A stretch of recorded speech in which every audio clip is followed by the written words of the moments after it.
oitavo ano, meu nome é professora Joyce, estamos aqui para um encontro de geografia bem legal. Nosso tema de hoje é relacionado a acordos econômicos mundiais e um foco específico em dois organismos da ONU bem interessantes. Para que a gente tenha um aprofundamento do tema, nós temos como objetivos da aula reconhecer os tipos de acordo existente entre os países, as relações econômicas que hoje se implantam entre os países do planeta todo e também compreender como a globalização interfere e se relaciona dentro da característica econômica entre os países do planeta. Estabelecer um link e uma realidade de como isso é na prática e na teoria. Bom, para que a gente então atinja os objetivos, vamos iniciar. Nós temos alguns questionamentos a destacar. Primeiro questionamento: você consegue identificar quais são os acordos comerciais existentes entre os países? E por que o processo da globalização é tão importante? Vamos ao primeiro item. Quais seriam os tipos de acordo existentes? Bem simples, bem tranquilo, o que é mais falado na mídia é sobre a relação quantitativa. Nessa relação quantitativa, nós vamos ter dois tipos de acordos específicos. Aqueles que estabelecem uma parceria, uma troca. Essa troca, ela chama-se de bilateral. Nessa troca bilateral, existem alguns interesses que são os mais relevantes, principalmente o comercial sempre. Mas tem outros assuntos correlacionados. Nós podemos falar de migração, nós podemos falar de fontes de energia, nós podemos falar de água, mas ele é bilateral, como o próprio nome já diz, quando envolve dois países. Isso acontece com maior frequência entre países do mesmo continente. Já o próximo item, nós vamos ter os acordos multilaterais. Os acordos multilaterais, ou como o título fala, relações multilaterais, envolvem 3 ou mais países. Os objetivos são os mesmos, podem estar relacionados à economia, podem estar relacionados ao processo migratório, ligado a turismo, mão de obra, o estudo, pode ser relacionado também à questão energética, à questão da água. Os temas são semelhantes, o que difere é a dispersão dos países envolvidos. Aqui podem estar contendo países de diferentes continentes, dependendo do ponto de vista e da necessidade que cada um põe.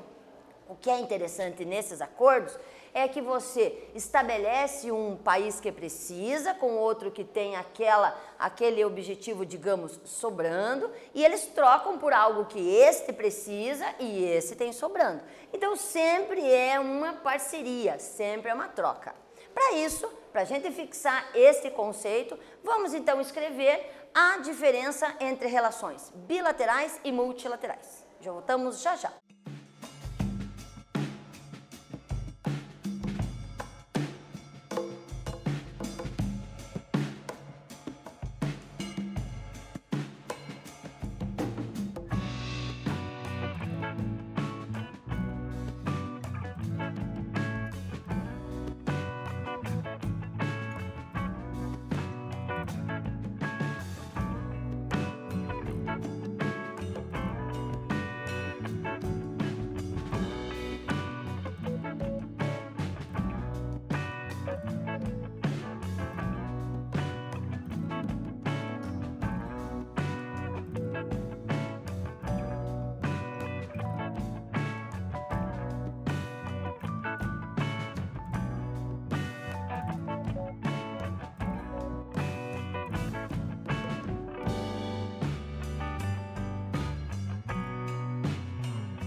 Então vamos, alunos, verificar. Veja que na hora que você escreve um texto, como vai aparecer na sequência, ele pode ser um texto descritivo. Eu prefiro escrever tópicos, eu acho que ficam mais claros para que você em casa estude, mas nada impede, e eu por questão de tamanho, por questão de distribuição do slide, coloquei em forma de texto descritivo. Mas observe, quais são os itens que nós devemos levar em conta? Que as relações bilaterais promovem a relação econômica, social ou política, mas principalmente econômica, entre dois países. As relações também envolvem questões ligadas à migração, a questões ligadas a fontes de energia, a problemática ambiental e claro que sempre temos que ter clareza que esse envolvimento, esse acordo, essa discussão sempre tem que ver todos os lados envolvidos. Então, no caso de relações bilaterais, dois países. No caso de relações multilaterais, vários países, ok? Na continuação, dentro dessa sistemática de organizações multilaterais, nós vamos ter infinitas formatações, infinitos tipos de acordo. E quanto mais o processo da globalização avança, mais densas são essas possibilidades. Dentro disso, nós vemos questões ligadas a meio ambiente, questões ligadas a direitos humanos, mas sempre tentando estabelecer um acordo o mais equilibrado possível entre todos os envolvidos. Dentro dessa perspectiva, podemos citar dois bem interessantes, o Banco Mundial e mais adiante nós vamos entrar em mais um. Primeiro, o Banco Mundial. O Banco Mundial, a primeira coisa que a gente tem que ter noção é que o Banco Mundial ele foi formatado pela ONU. Ele pertence à ONU, é um banco que pertence à ONU. Então, primeiro temos que falar que a ONU é um organismo não governamental que foi instalado pós-Segunda Guerra Mundial, antes ela tinha um outro nome, mas pós-Segunda Guerra Mundial ela se instalou com o objetivo de estabelecer, promover e perpetuar a paz no mundo. Só que é um objetivo muito amplo. À medida que ela foi sendo organizada no decorrer dos anos, ela foi sendo dividida em fragmentos ou setores. Então, nós temos o setor bancário dentro da ONU, o setor da criança na ONU, o setor do comércio na ONU, e aí vão tendo as siglas. Por exemplo, Organização Mundial do Comércio, cuida do comércio. Organização Mundial da Saúde, e assim sucessivamente. Então, o Banco Mundial, fundado em 1944, ele estabelece os pilares e a organização do dinheiro que os países envolvidos na ONU e que colaboram mandam para que este banco dê o subsídio, dê o suporte a todos os países envolvidos. Dentro do Banco Mundial, nós temos uma subdivisão. Nós temos o BIRD, que é o Banco para Desenvolvimento e Reconstrução, que empresta, financia e promove a reconstrução de grande amplitude. Então, construção de hospitais, viadutos, pontes, ajuda durante desastres, coisas do gênero. E nós temos o FMI, que empresta dinheiro. Esse dinheiro normalmente é utilizado para saúde, educação, melhoria de qualidade de vida, enfim, uma situação que os diferencia bem. Outro item, então, o FMI, ele faz esse cunho de emprestar e fazer a promoção do bem-estar geral, só que muitas vezes a gente via ele como sendo um banco normal. Ele não é um banco normal. Ele empresta de acordo com a rentabilidade de todos os países membros, ou seja, os países que emprestam no FMI têm um juros especial, também tem uma qualidade de pagamento especial e, de acordo com os anos em que se faz esse pagamento, recebem visitas das pessoas que são fiscais da ONU e, por consequência, do FMI, para analisar que se não há um prejuízo muito grande na forma como está se pagando com o tipo de vida que as pessoas estão levando. Então, se eles analisam que aquele pagamento está prejudicando o país, eles fazem um acordo e fazem um refinanciamento. Então, não é um banco qualquer, é um banco especial. Para a gente fixar bem isso, vamos ao nosso quiz. Nesse, nós vamos fazer o seguinte, nós temos uma relação entre as organizações governamentais e internacionais. Nós vamos assinalar verdadeiro para as frases verdadeiras e falso para as frases falsas. Nele, vamos ter letra A, O BIRD é um banco internacional específico para reconstrução e desenvolvimento. B. O FMI e o BIRD obedecem normas padrão para a concessão de recursos destinada a obras e empreendimento em países em desenvolvimento e menos desenvolvidos. E C. 1944, cidade de Bretton Woods, pilares do atual sistema monetário e financeiro internacional. Marquem verdadeiro ou falso rapidinho, voltamos já já.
Nós temos que colocar V para verdadeiras e F para falsas, que ficam assim. Na primeira, o BIRD, Banco Internacional Específico para Reconstrução e Desenvolvimento. Ok, como nós falamos anteriormente, ele é específico para reconstrução ou construção. B. O FMI e o BIRD obedecem normas padrão para a concessão de recursos destinados a obras e empreendimentos em países em desenvolvimento e menos desenvolvidos. Falso. Lembra que nós estabelecemos a linha de raciocínio em que o Banco Mundial, juntamente com os seus subordinados, banco do FMI e banco do BIRD, são bancos especiais que cobram juros especiais, formas de pagamento também especiais. Então, por isso, letra F. E a última, em 1944, cidade de Bretton Woods, pilares dos atuais sistemas monetário e financeiro internacional. Ok, em 1944 se fundou então o Banco Mundial e o FMI. Tudo isso está relacionado ao processo de globalização. O processo de globalização é um processo bem amplo, como o próprio nome já remete, mas tem várias bibliografias que falam sobre a origem desse movimento. Alguns falam em grandes navegações, outros falam sobre colonização asiática, tem N teorias sobre isso. Mas claro que nós devemos pegar o termo do que significa globalização. Eu gosto muito de associar globalização com a palavra comunicação. Então, quando falamos em comunicação, automaticamente entendemos que pode haver uma comunicação física entre as pessoas, pode ter uma comunicação como a nossa, tecnológica, que nesse momento se instala, pode ter uma comunicação do dinheiro circulando pelo planeta, pode ter uma comunicação de um produto que você compra de um determinado país e chega pelo correio até sua casa, ou seja, temos vários níveis de comércio, vários níveis de comunicação. E isso é que significa a palavra globalização. Só que nós temos que ter cuidado que a globalização ela está acontecendo e ela vai continuar acontecendo, mesmo nesse período de pandemia, com todas as modificações que nela estão inseridas, mas temos que ter a noção de que cada lugar, cada país continua com a sua organização política e econômica. Então, por mais que as coisas se comuniquem, tem regras que devem ser obedecidas, tem padrões que devem ser associados. Então, não é um oba-oba que todo mundo se comunica e troca e viaja e vai morar e volta. Então, são situações que estão bem claras, apesar de muitas pessoas acharem que por falarmos em globalização, nós temos uma amplitude total de mercado e uma liberdade total. Não é bem assim. Por isso, nós temos que entender que existem vários processos internos e externos, quando eu falo principalmente a países, e esses países devem avaliar qual é a medida dessa relação. Todos os países estabelecem o que deve e o que não deve entrar, o que pode e o que não pode fazer, como pode e o que não pode comportar. Então, são situações normativas de cada lugar. Por isso, você, estudante, caso comece a retornar o seu período normal e estabelecer viagens, o normal sempre é fazer aquela pesquisinha básica do lugar para onde você está indo, do que pode e do que não pode fazer. Sempre tem regras em cada lugar que nós entramos. Por isso, temos que prestar bastante atenção.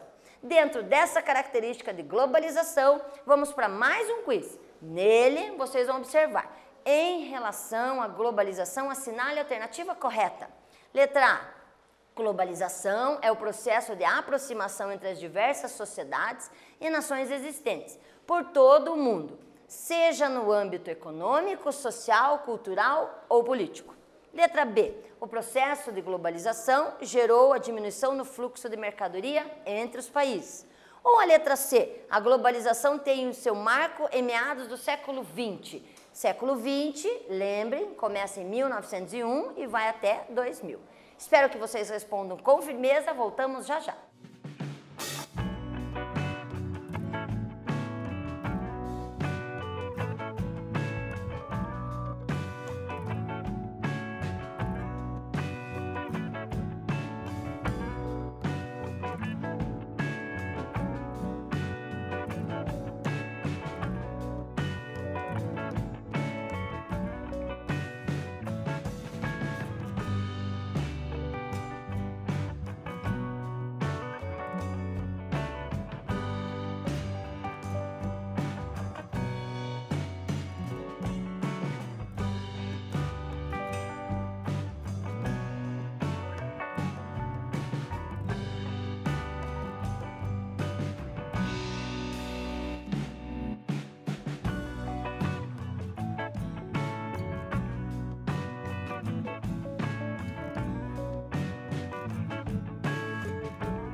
vamos lá, pessoal, verificar se vocês marcaram adequadamente.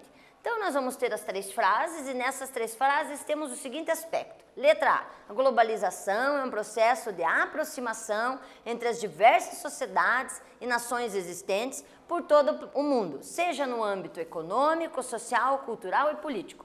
Vocês podem ter uma dúvida quando se fala principalmente na palavra nações.